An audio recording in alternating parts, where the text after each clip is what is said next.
Hello everyone, this is Stephen Gibson, and today I'm going to be doing a short, just kidding, it's going to be a long walkthrough of Grimslingers 2. I'm just going to play the game and explain different parts. So if you're totally new to Grimslingers 2, this is a great video to kind of see how it functions and how it works, and if you'd be excited to get it when it releases on Kickstarter or Into the Wild. So here you can see we've got a 5-player setup. The game goes up to 6 players.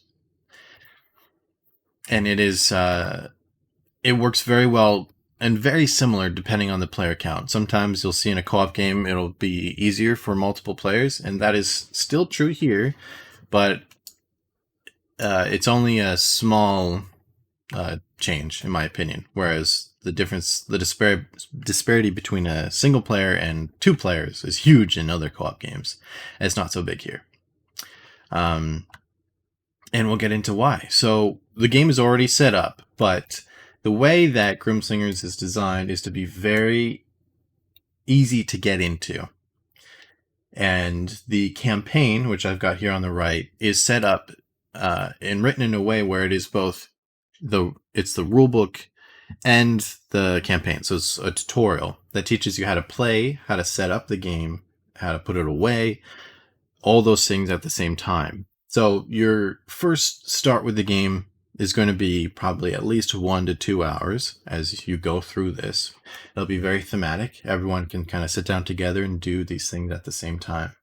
So I'm going to actually read the prologue to you, and then I'm probably going to skip the story parts and just show some of the tutorial bits. Not to be too spoilery, but I want you to have a good feel for it. If you've never played Grimslingers 1, that's okay. This game starts you off in a situation where you don't need to know Grimslingers 1, although knowing that will give you more context, of course. Prologue. You gasp for air but can't. Power on. Query system downtime. Failed. Query resources. Critical. Query vitals. Critical.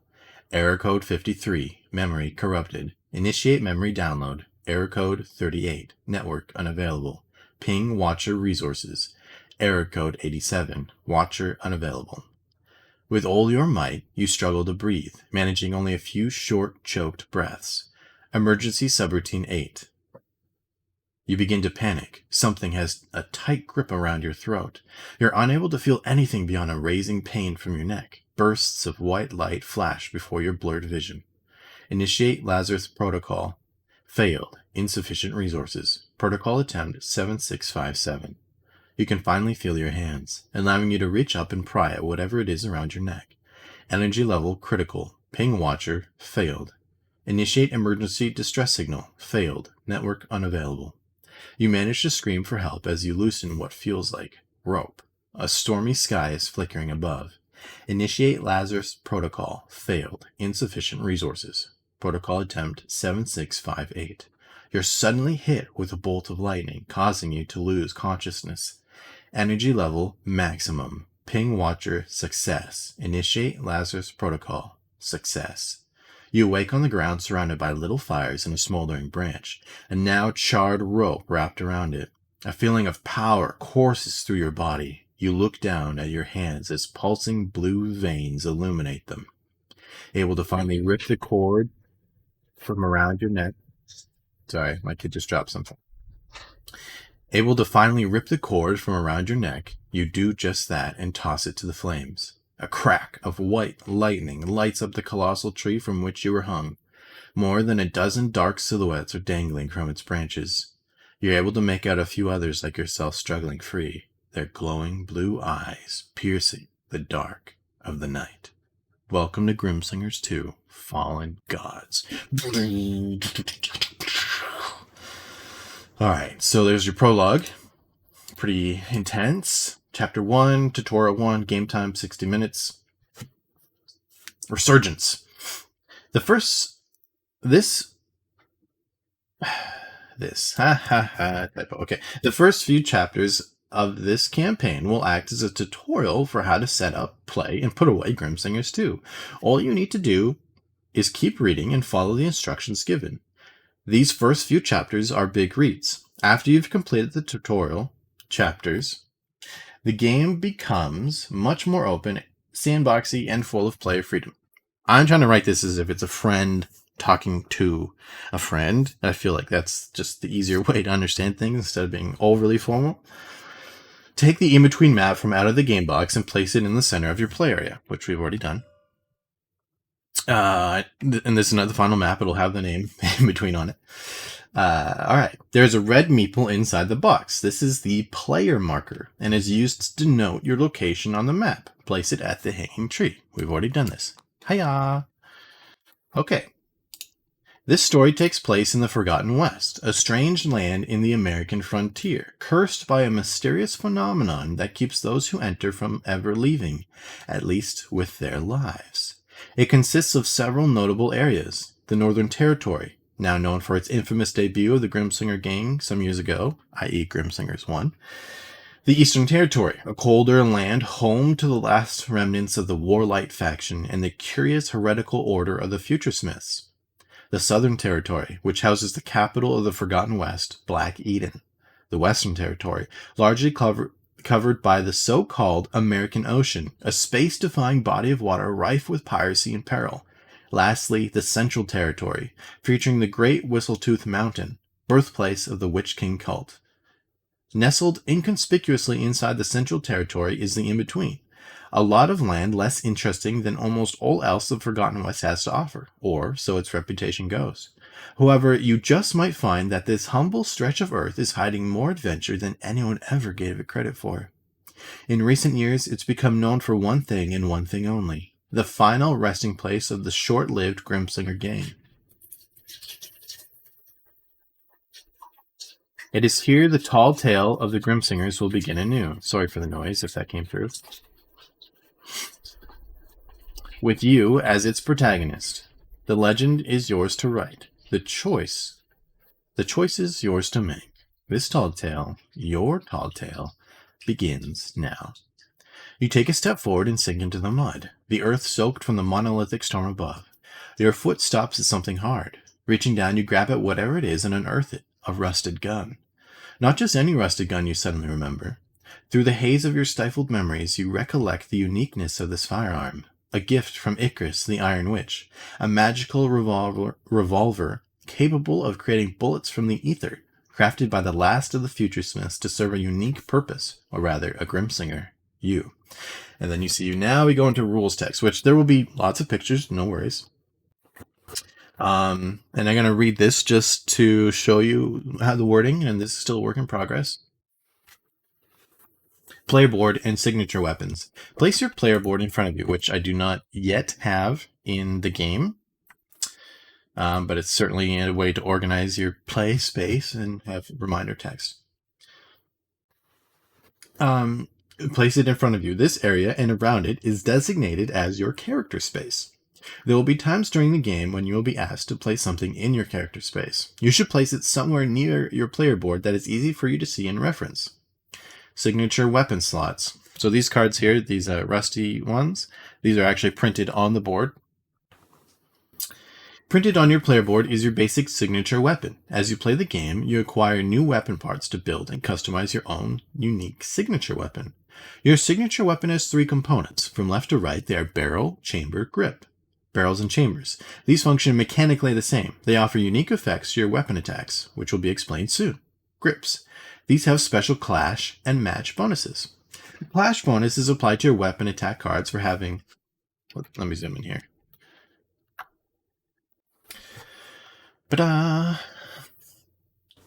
For having any of the icons, as shown, created between the 3 signature icons. There'll be a picture here explaining this.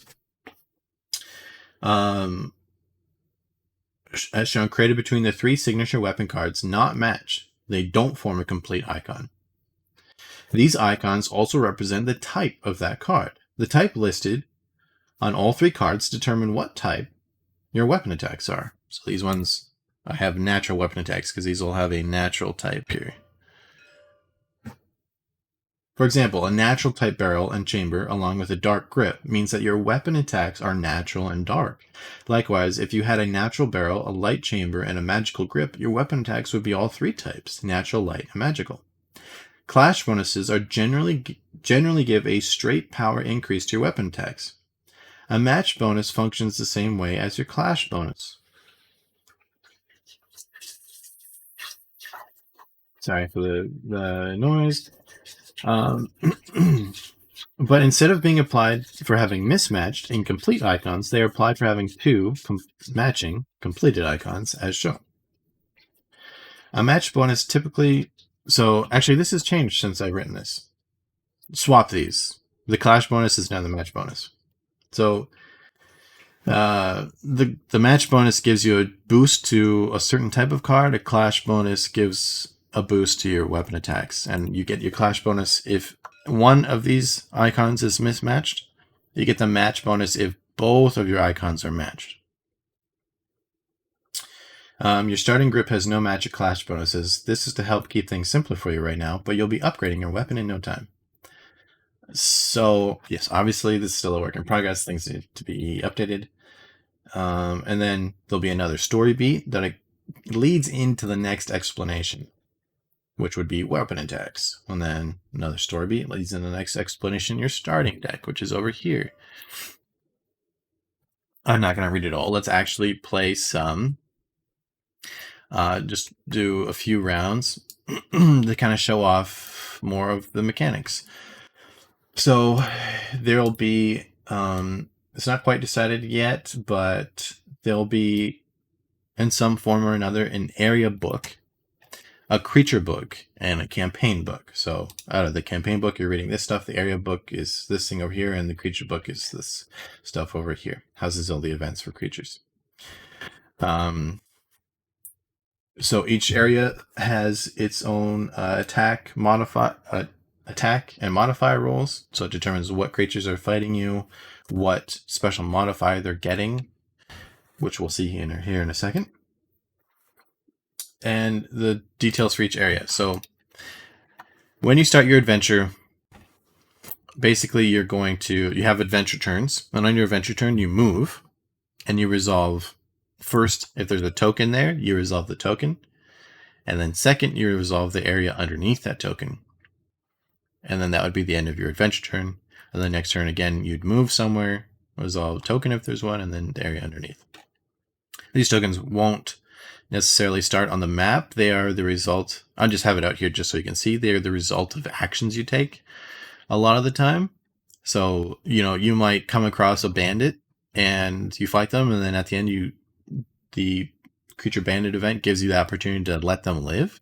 And sometimes the consequence of letting them live is they go over somewhere else and take over that area, and different stuff like that. The world is very reactionary to you, which we'll see too. There's a whole consequence deck that is based on your actions that they have different effects on you in combat.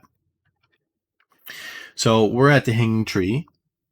We're going to resolve the hanging tree right now. So we would go to the area booklet. We'd look up the hanging tree. We'd read its little blurb, which I'm not going to do right now, just for the sake of time. It explains the area you're in. And then it gives you several options. Sometimes there are quests that you can read there and try and solve. Most areas have optional quests.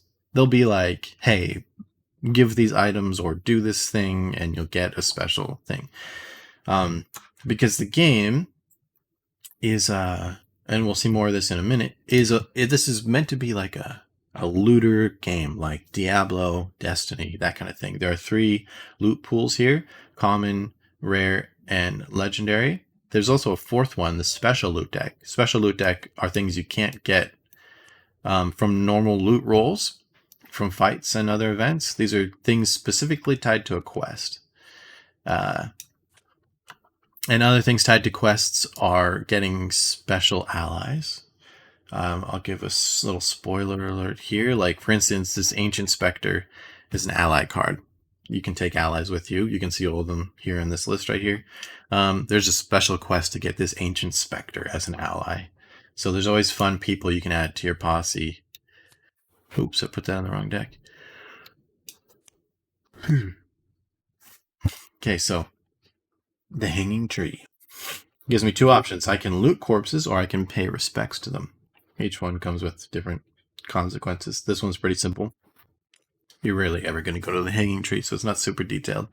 I'm going to loot corpses so I can show you some loot, how that's going to work.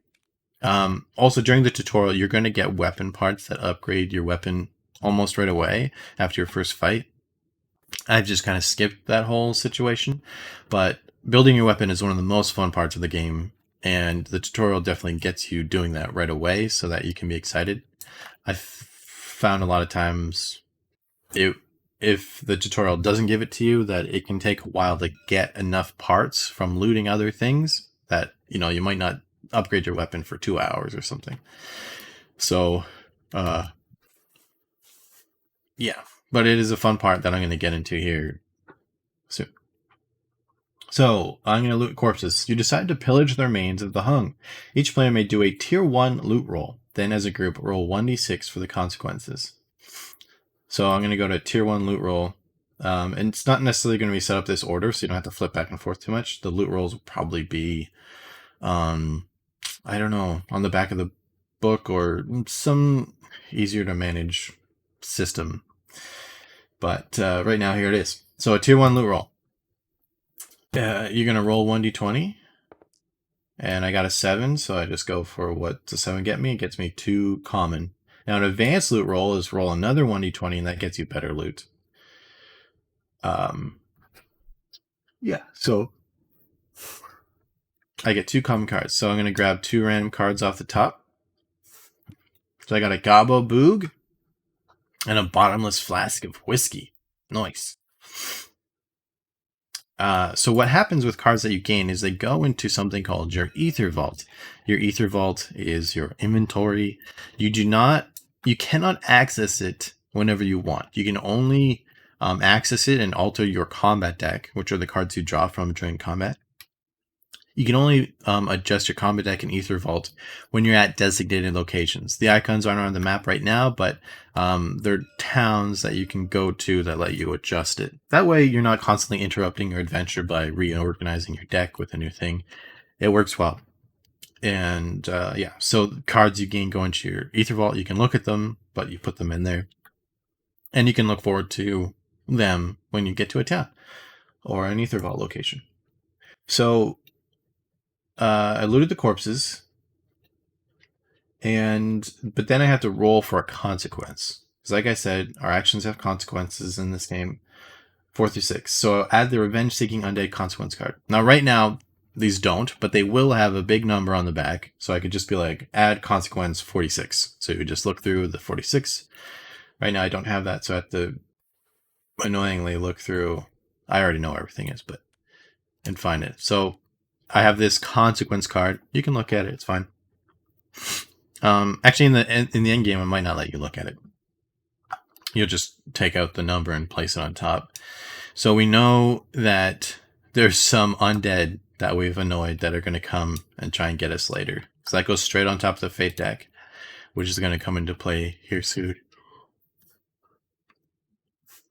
So now that's the end of the adventure turn. So now I get to move. There's only one place to go from the hanging tree. It is the undead yards. That's not there.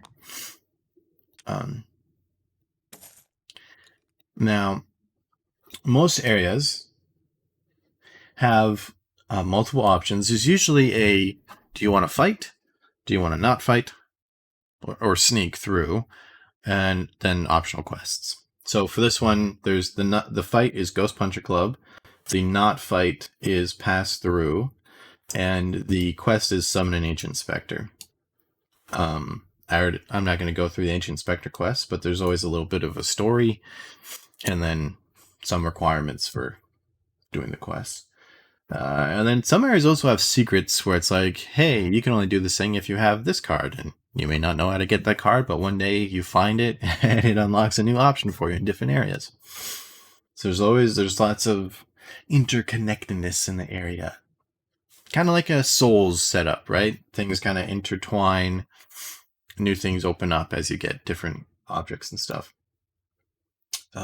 Okay, so the Ghost Puncher Club, usually if you choose to fight, you get better loot than if you randomly get into a fight. For now, just to show this off, I'm going to do pass through. And to show how much detail is in these areas, passing through has 20 outcomes. Some of them branch, as you can see here, that have multiple outcomes themselves. And some of them even give you choices. And so it is very rare that you're ever going to see all that the Undead Yards has to offer. And that's a really important part of this game, is that you can keep going through the same area and keep seeing new things. This game has a ton of content. It should take you a very long time before you've seen everything. And I'm positive that most players will not see everything by the time they don't want to play the game anymore or are done with the game. Okay, so let's go pass through. You decide to try and cross the Undead Yards. As a group, players must roll 1d20 once to determine what they encounter as they pass through. Now, most things are group activities. This makes it so the game scales well to player count, so it's not each individual taking a turn because it takes too long. There are very few activities where it's turn-based. Most things are simultaneous. So I rolled a 2. This is a pretty lame one. So I'm going to force a 3, actually. You happen across the ghost of a young mother cradling a newborn that isn't there, wailing. Players may choose to attempt to console the woman or ignore her. I actually forgot to put in the ignore part. Learning, fill this in. So if we do console, we roll 1d6. The woman reels back and screeches upon noticing you. Immediately fight a specter with the bewildered creature modifier. The encounter scares away all other specters, and players will no longer need to roll to cross the Undead Yards. So obviously that didn't go well. But if we had managed to console her, she would have added some very nice consequence cards to the fate deck. But let's get into combat right now. Let's do a specter fight. So this is how combat works. You would find the card. Now, these aren't all properly updated. The Spectre card on the back, it would say, go to page X for the start and end event. Right now it says consequence and event roll. That's from an old thing that I haven't updated yet. So we're fighting a Spectre. I'm not going to do the bewildered one just to show you how random fights work. This is a creature modifier roll. You roll 1d20. I got a 5, so it's going to be armed and experienced. There's these creature modifiers here. There's a whole number of them, and they change up how the fight works. What is bewildered, actually? Oh, yeah, okay. So, I just want to do a basic fight right now. Let's do armed and experienced. Basically, armed and experienced means whenever I gain a wound, I'm going to gain 1 more. So if I gain 1 wound, I gain 2 wounds. And then that's pretty simple. So there's usually just a tiny rule that players don't need to really pay too much attention to, or it's very easy to remember. Oftentimes it's just a thing that resolves right away because, with 6 players, not everyone can see this card. So it's important that it's easy to reference or remember. A lot of them will be like, hey, everyone loses 1 energy right off the bat, and then you don't have to worry about it again. So just when we gain wounds, we gain 1 more. Pretty simple. And then what we would do is we're going to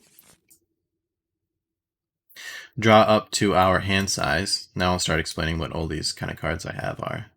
So your hand size is 7. 1, 2, 3, 4, 5, 6, 7. Let's talk about some of these cards before we get to the creature event. So what would happen is, you drop to your hand size, right? Random draws from your combat deck. Then you would do a creature event, start event for the Spectre. So roll 1d6. We got a 6. Why is there only 5? 1, 2, 3, 4, 5. I need to add a 6th one. which I'm not going to do right now. So we're just going to do 5. Okay. The offending specter seems to be channeling excuse me, ethereal energy to empower itself for the fight. Players must D and C, draw number cards from this number deck 3 times, and resolve the outcomes listed after each draw. The only abbreviation in the game so far, as I remember, is D and C, just because draw number cards is super long. Resolve the outcome listed for each draw. So we're going to do this. For your first fight in combat, for the tutorial, it's probably going to choose specific events for you, the easiest ones, so you don't get too confused. But I got a 3. One player must discard either water or earth to disrupt the current flow of energy. Otherwise, the specter gains the disruptive creature modifier from their, so it should say from their hand or combat deck. So when it says from your hand or combat deck, if I have it here, I can discard it from here. Otherwise, I can search my combat deck and pull it out and discard it. So if I don't do this, it's going to get the calloused creature modifier or disruptive. So I see if I don't do these things, then it's going to be much harder to fight. So yeah, I got to do the roll.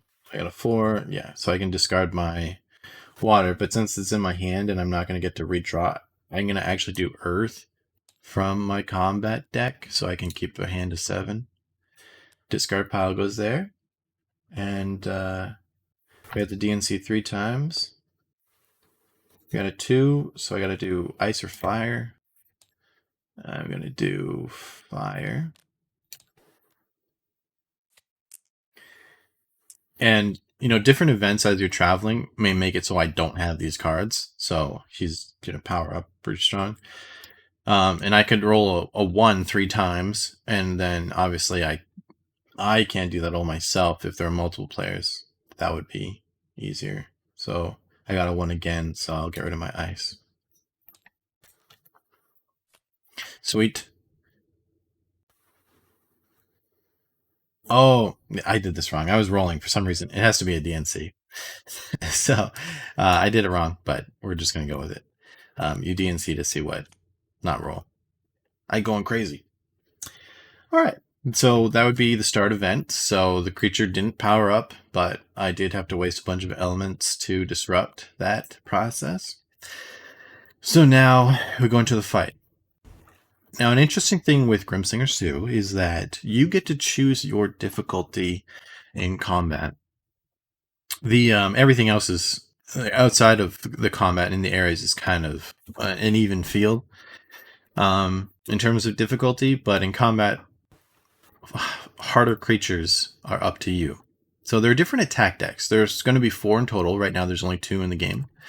These are the different difficulty levels. Each player at the start of combat determines what difficulty they personally want to engage with. And the difficulty they engage with is going to determine how good their loot is at the end of combat. But obviously it's going to make their combat more difficult. Because combat is sort of a solo experience. We're going to do attack deck 1. So what you do is you draw 3 cards. The player board will label this, but there are 3 slots here. 1, 2, and 3.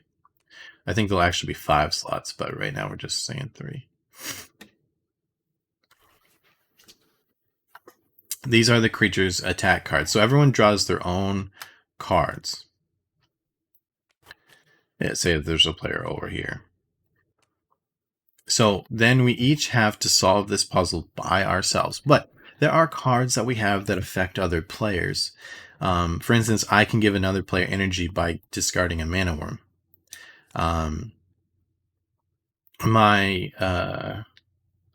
There are cards, for instance,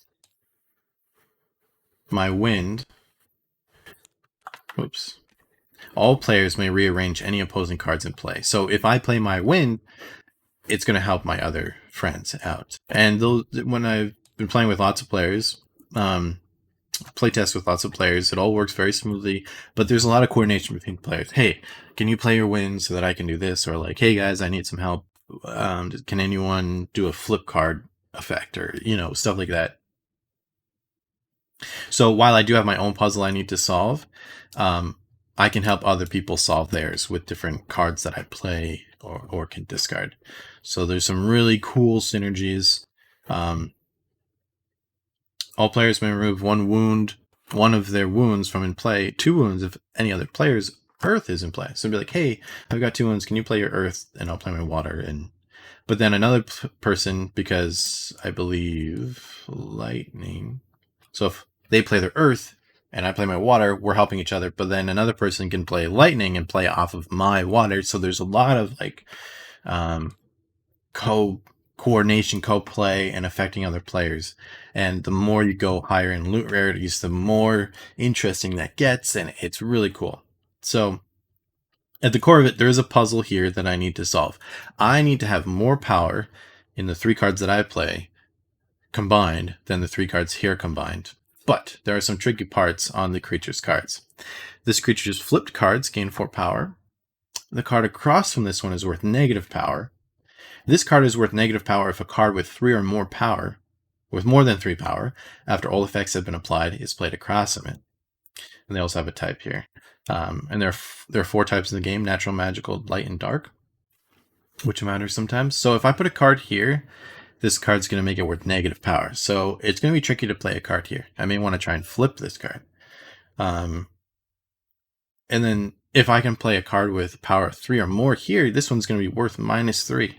So in total, he's got 9 power, which is, he's actually got a really strong hand right now. Well, the problem is if I flip this card's going to make flip cards 4 power. Normally a flipped card is worth 0, right? It does nothing. So I have to look at my hand and try and solve this puzzle how best I can. Let's look at some other cards actually, because I haven't explained these. So we go down here. The top is the power. That's the power symbol across the game. So this card is worth 0 power. It is natural and is light. You can also see that's written down at the bottom. It's also common and worth 25 coin.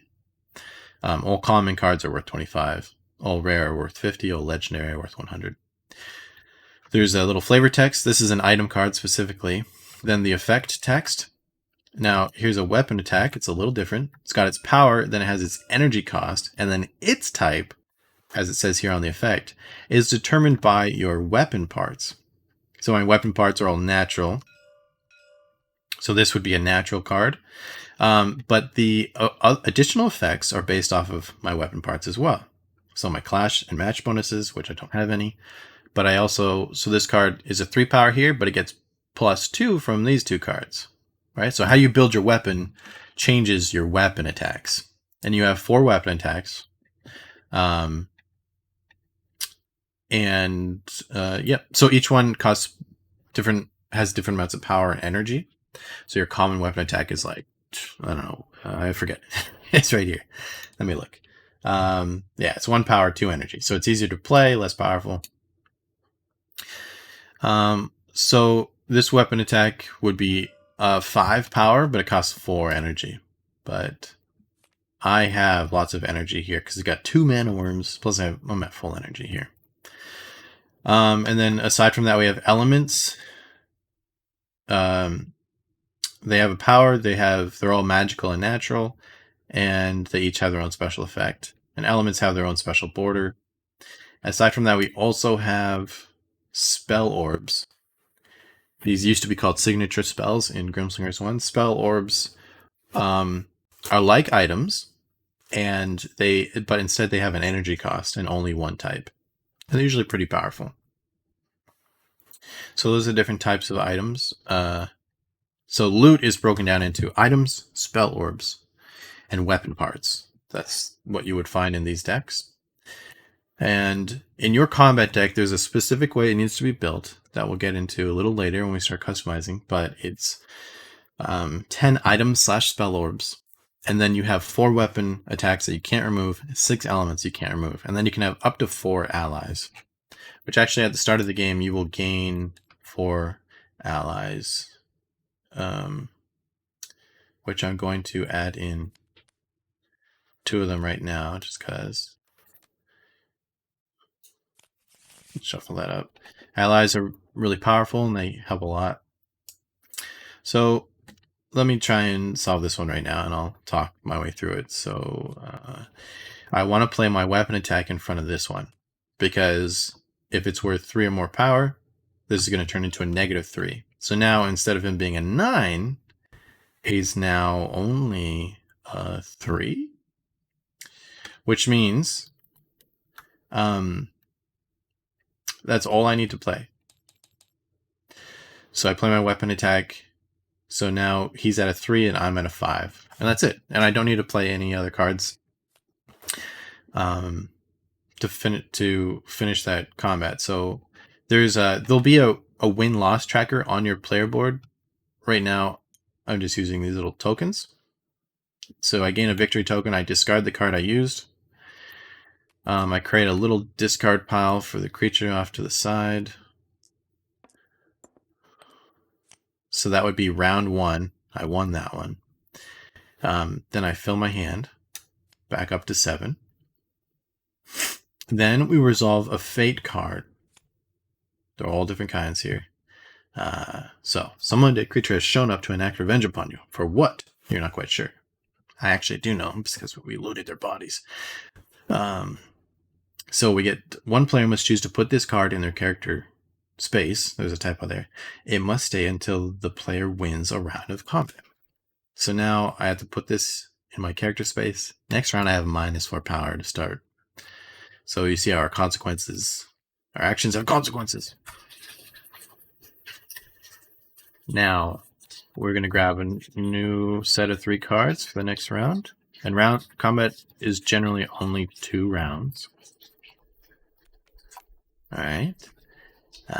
Let's see what we got here. Confident Advance. Only a card with a power of 4 or more after other effects have been applied can be played across from this one. This card gains ×2 power if the player plays a magical or dark card across from it.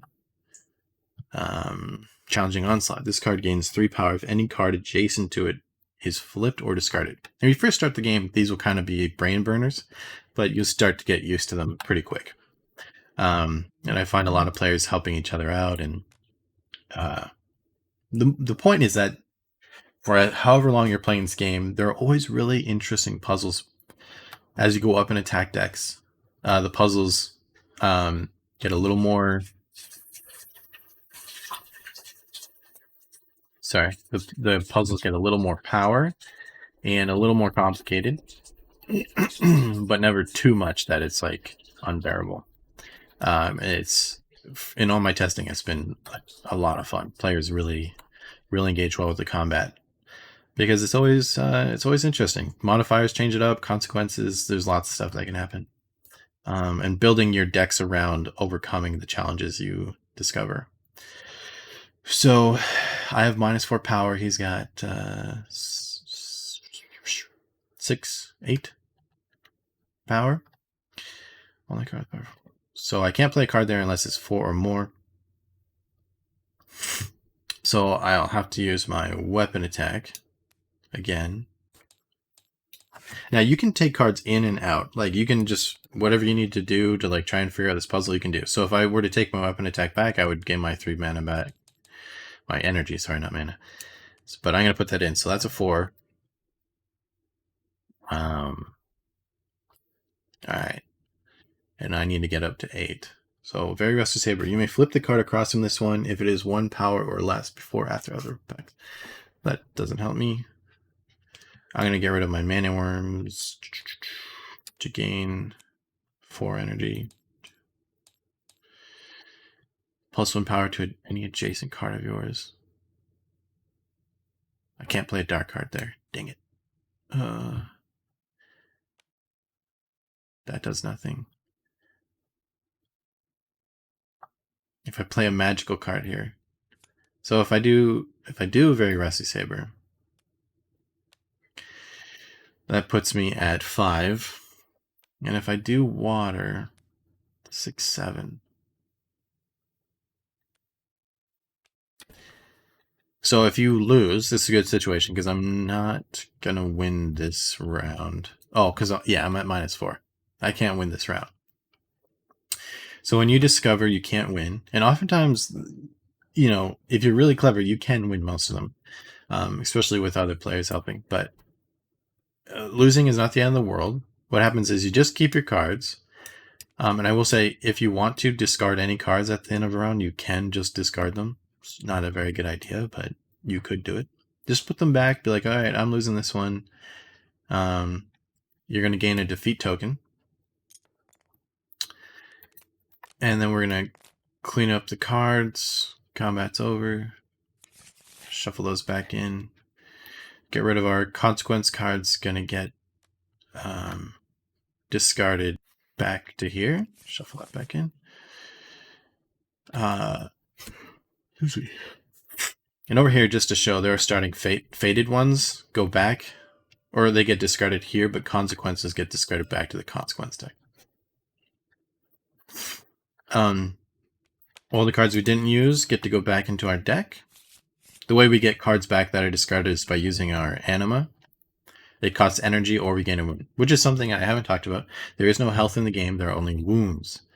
As you can see, wounds, they get added into your deck.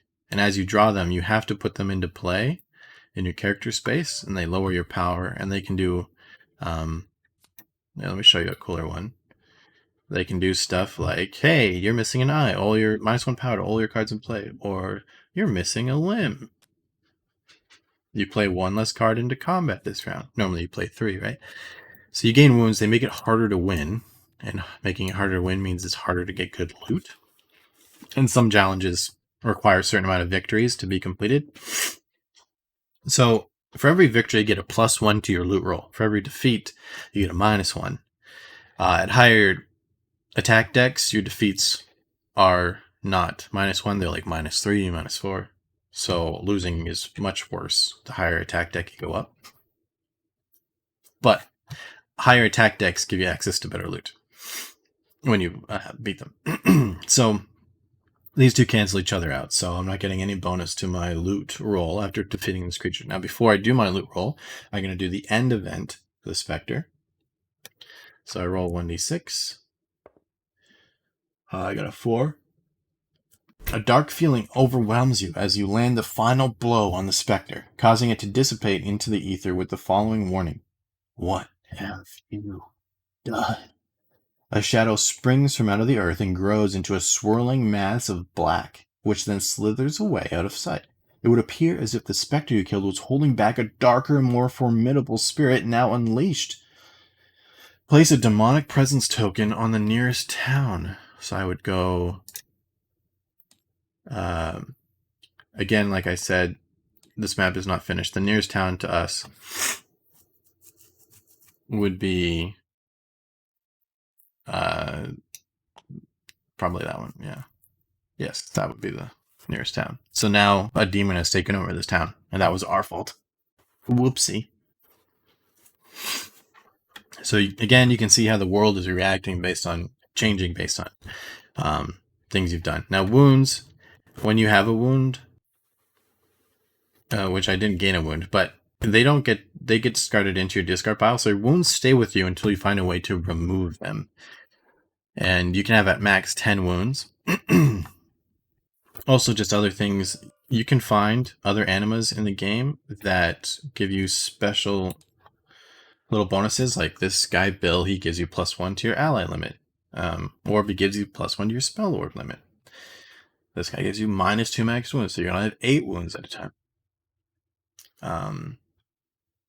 +2 to your item limit. All kinds of fun stuff like that. So tons of customization, obviously. Just a ton of customization. And at any time, you're allowed to use your anima to get stuff back. Anyway, now we're going to do a loot roll. Roll 1d20. I got a 3, so I'm going to get 1 card. I discarded artifact. This card gains 3 power for every other discarded artifact in play. Interesting. So you can see that you can't really lose combats, and there are some situations, some boss fights that's like you must have 7 victory tokens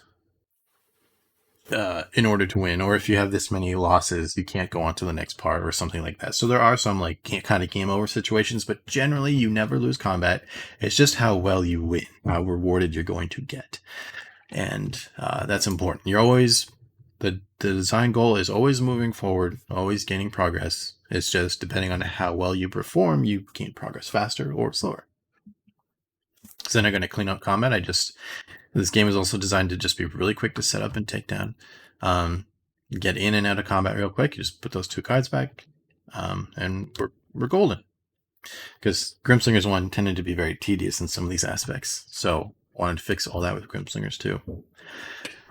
Then that would be the end of the Undead Yards. We fought that thing, and then we could move on to the next part. Jackalope Breeding Grounds. Now I'm going to kind of end it there. We've seen combat, we've seen exploration, consequences. I want to get into a little bit of building your gun. So I'm going to grab some weapon parts here just randomly. There are 3 that I do want to specifically show you. This one, along with this one. And there's one more. Uno mas. There we go. So the art is not done on these. All of them have the same art because I haven't taken the time to do them yet. But they will eventually have cool art. And you'll be able to build your own kind of custom looking gun, which will be really fun. But let's build a gun here. Let's just to show you that aspect. So we would gain loot. We're gaining guns. Gun parts, and you're trading with other players and all that good stuff. Now I will say in towns there's things like buying services, hiring killers to get rid of certain tokens if you don't want to deal with them. There's like arm wrestling, there's fishing at the river, and there's just all kinds of activities and things to participate in. Boss fights, dungeons to explore. It's packed with content and rewards. So let's think about building a gun here. So I didn't grab too many barrels, actually. So you might be like, hey, I want a deck that, I'm just going to randomly pick one. Okay. FSXIV Mach 1B. Let's take this one. It's light and common. Add a marker to this card for each victory in combat. Max 3. You may discard all markers to add an equal amount of power to a weapon attack. Interesting. So let's try and get a match bonus. So we're building a light weapon here. So we get our Basilisk Eye. Each of your weapon attacks put 1 wound into play for your foe if your weapon is light and magical. These are actually I'm gonna change these ones because they're kind of boring. But if we Scattershot, your weapon attacks may now flip a card diagonal from them. Oh, interesting. And that keeps us natural. Now if we grab a match bonus here. So now we have our match bonus. So now all of our dark cards get a bonus that we'd play. Now our weapon attacks are natural, so they wouldn't get the bonus. But my weapon attacks are now +1 power, and they flip 1 card diagonal from them, which is pretty powerful. If I were to just, if I were to do Witch Hunter's Wrap, each of your weapon attacks puts 1 wound into play for your foe if your weapon is magical and natural. So it is magical and natural, so every time I play weapon attack, I get a wound. I also get to flip a card, and then I'll get a clash bonus, so my weapon attacks gain +2. So pretty sweet weapon. If I, just change this out, your weapon attacks gain 2 power if they're played next to a cross-summon natural card.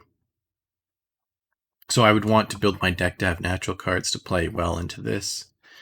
But then it's like, oh, well, if I build a natural deck, then I want this to give me boosts to natural cards if I wanted to go for my match bonus. And there is like a natural that gives boost to natural, and yeah, there's lots of different options here. But you get to build your weapon, make it look cool, and then customize your deck, your anima, and all that stuff to kind of create a cool strategy. And there are things like, hey, I can build a wound deck where I actually want wounds, and my cards play off of wounds, because you can even get some allies where it's like, oh, your wounds in play now increase your power instead of decreasing it when LaFleur is in play. This one gives me wounds, so it can be paired well with other things. Because, for instance, in, say, like the Legendary, you gain 5 power for every wound you or your foe has in play. So the more wounds in play, the more power this card gives you. Even with Evert, maybe I had a particularly bad wound. Evert could make it give me power instead. So I could also build decks around, I want my cards to get flipped. For